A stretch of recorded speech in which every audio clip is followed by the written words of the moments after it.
in the top left-hand corner. Many counted him out, but he can show that no matter who he's against, he can go toe-to-toe. But can he win this series? It's Team Star Tails Hack!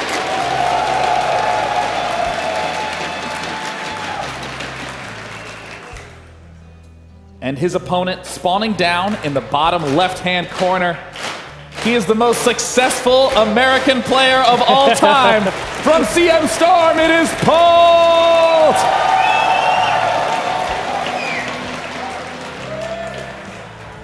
I swear it's Polt. Already we're seeing something sneaky get planned. Why would you do an 11? Wow, that looks like a 10 scout in the mid-map. Oh my, is it going to be a scout or is it going to be a oh, barracks? Oh, baby. Uh-oh. A little bit of queso today. And then another barracks going to be applied. No. This is kind of, oh no. Oh, it's a CC first. Polt, does he know? Is his game sense strong enough? This is a map that we have seen, bar none, the #1 map where we see Command Center first, Nexus first. Oh, everything. No, oh Polt. No, Polt. He's gonna have to have a miracle up his sleeve if he wants to defend this. There's the Command Center going down. So a barracks will finish, and at the same time, Polt will start his barracks. That's 65 seconds that he has to wait until he makes the first Marine, and then he has to wait another 25 seconds after that. This is going to be such a delayed defense. It will be incredibly hard to stop, and especially if he doesn't make a bunker. But who makes a bunker in TVT these days? I mean, if Polt, he is going to play it safe. He's going to go double barracks himself. Okay, okay.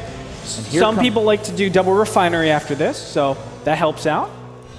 Wow, Hack, what a ballsy play in Game 3. Everything on the line. Is he going for, he might be going for a cross-map scout. He's going the cross-map scout, it looks like. He's doing it. He will see the barracks. He's going to spot it, and there it is.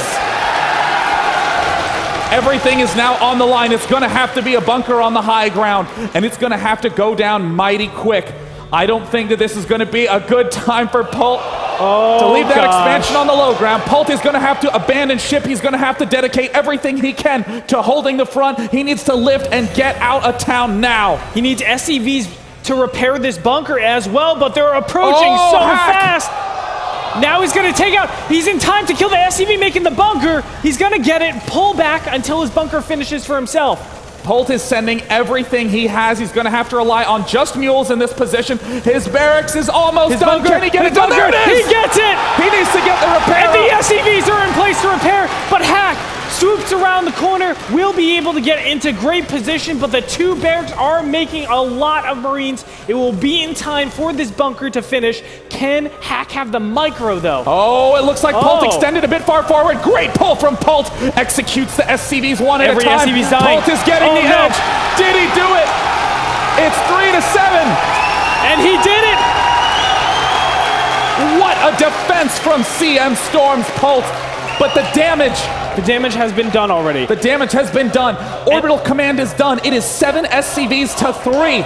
The crowd is going nuts. Their support for Polt couldn't be larger, but he is not out of the thick of things yet, is he, Andre? No, he is not. I mean, he is down in Harvesters, but that extra command center is going to come into play so well. As soon as he throws down his mule, you're going to see that income just rise up so much higher than his opponent. How does Polt do this? How does he continuously defend when he's on the ropes?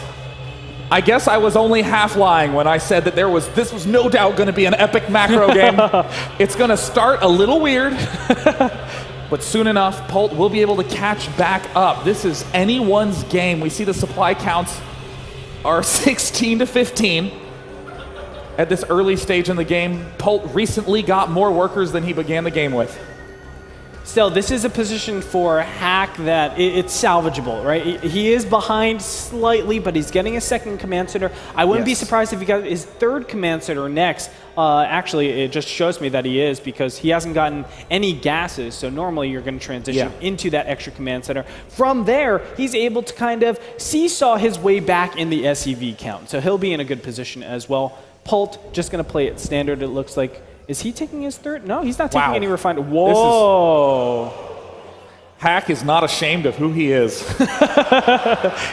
Opens up with 2 barracks in the middle, and he's like, well, I may as well cheese 5 more times in this game. 4th base here. Let's do it. Wow. This is a very what is out on the play. map that's red?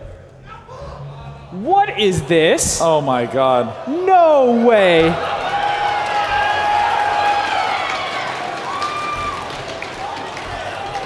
What a maneuver by Polt. This will give him a decisive lead in this match. Goodness. Oh, no.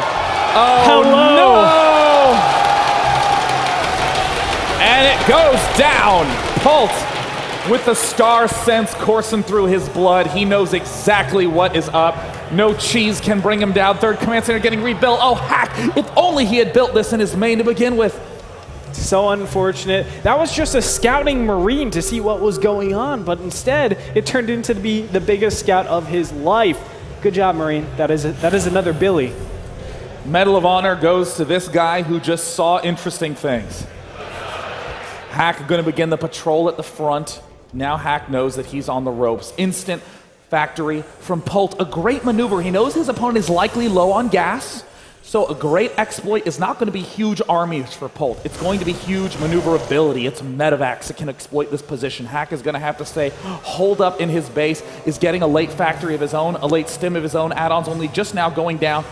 Polt, though, playing very cautiously, hasn't even canceled the bunker on his high ground. I agree with this. I mean, he doesn't really know where he is. He knows he's slightly ahead, or at least he feels slightly ahead, but he doesn't really know if it was a macro all-in or a mic or just a low count of SEV all-in, so he's just playing it super, super safe to make sure his bases are covered. Remember, this is the first match of the day. He doesn't want to start off bad. Yeah, I mean, what an incredible series thus far. Supply counts relatively even. We see that really the counts of all things are well within norms.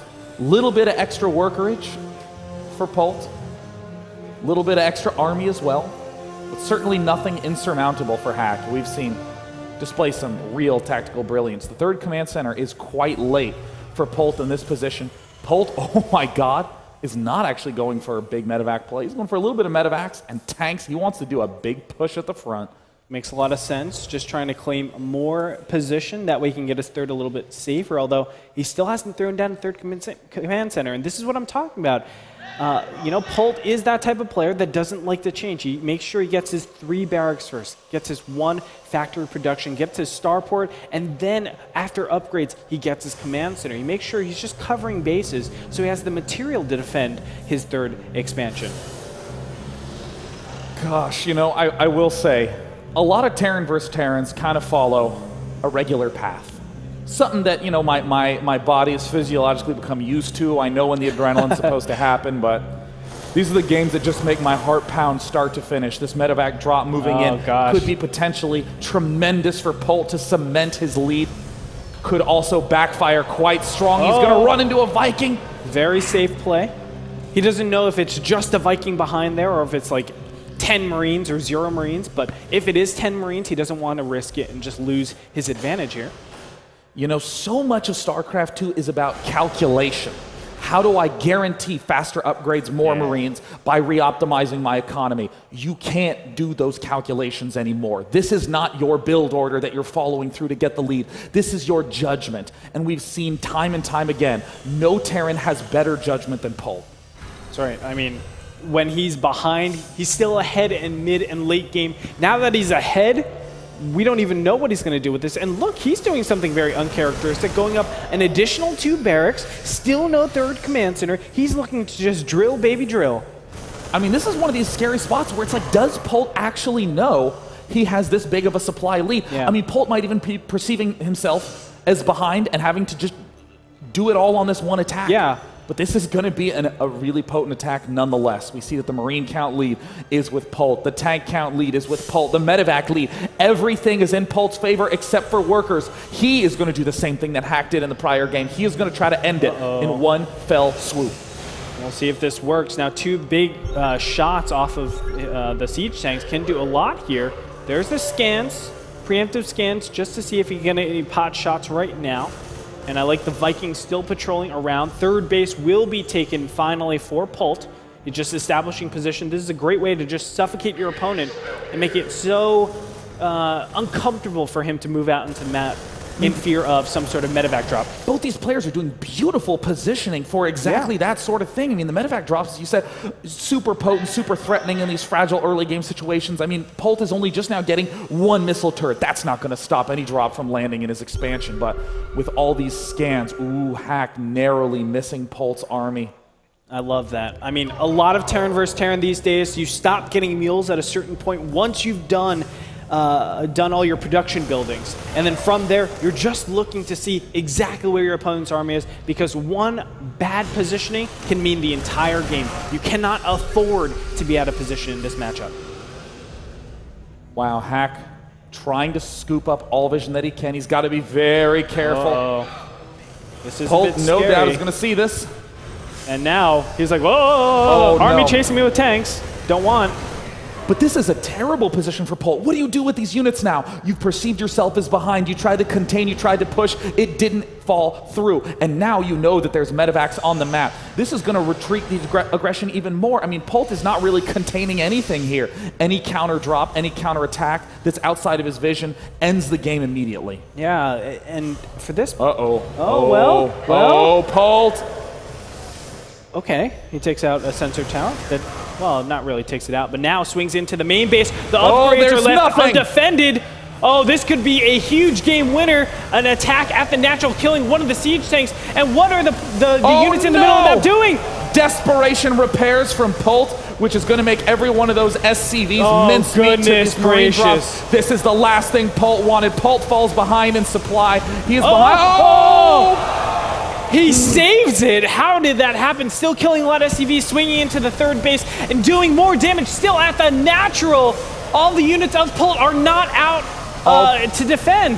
Polt having a complete meltdown after the amazing early game defense. Hack showing tactical brilliance, ripping down the SCV lines. 53 workers killed for Hack. And look at the positioning of all Hack's units. He's doing this in a shroud. Polt has no clue that all the units are barreling down into the natural base. Now finally the third base is going to be taken out here. No, but the siege tanks, oh gosh, the siege tanks from Polt are all going to be taken out. Marines just going directly into... Hack has pulled an amazing game and gets the GG.